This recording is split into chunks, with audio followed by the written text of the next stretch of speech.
What's going on, guys? It's your boy Rain here, and today I am going to be making a video about Drake and his Iceman rollout. And in particular, I want to talk about how it's been kind of a failure of a rollout, to be entirely honest, that we don't really have an answer when the fuck this album's even dropping, bro.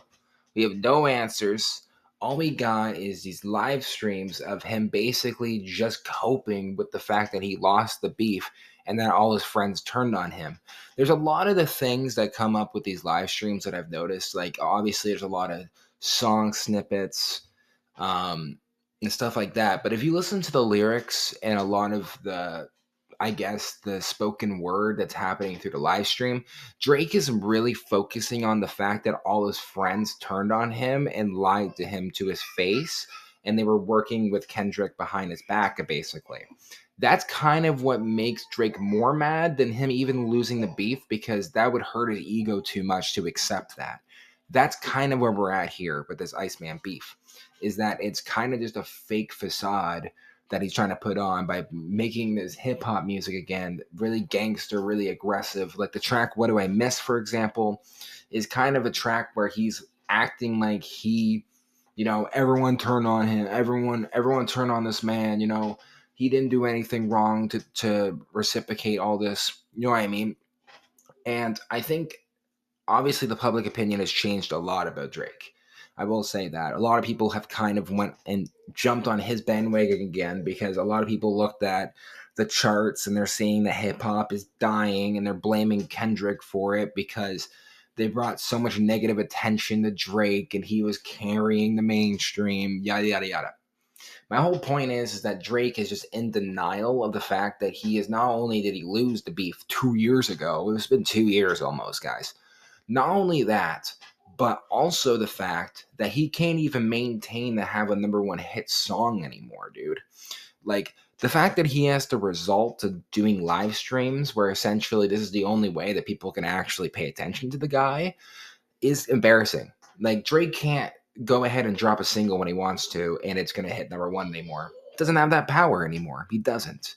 Even when he does a surprise feature on the 21 Savage album, that didn't even do good enough to make it a number one song, make it blow up all over TikTok. He's lost that appeal because he's a 40-year-old man who's acting like he's 20.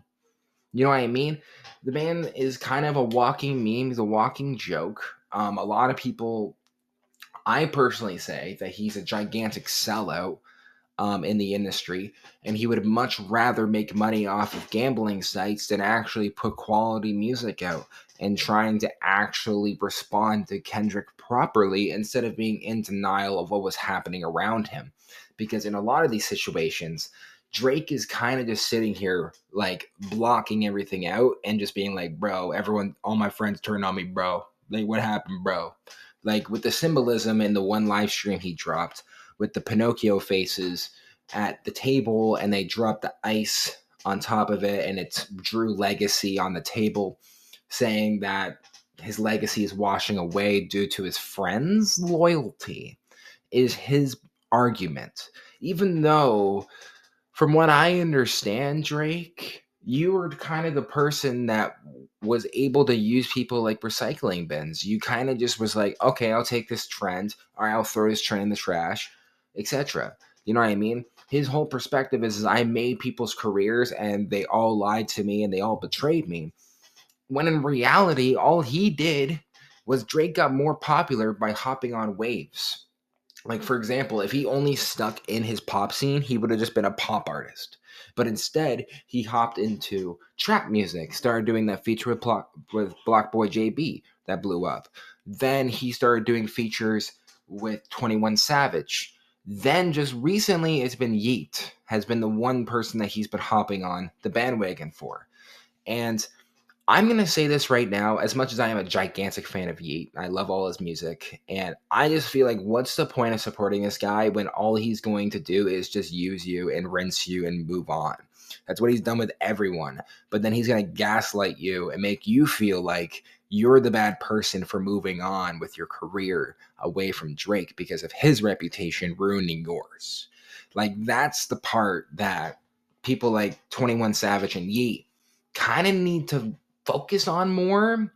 Obviously, I have a lot of there's a lot of issues with what 21 Savage has said in the past couple weeks, being a gigantic hypocrite, and then he still rides for Drake.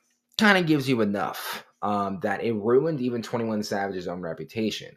Now, for Yeet, on the other hand, I think Yeet's in a different position because his sound is so unique that Drake's just trying to hop on the bandwagon of Rage.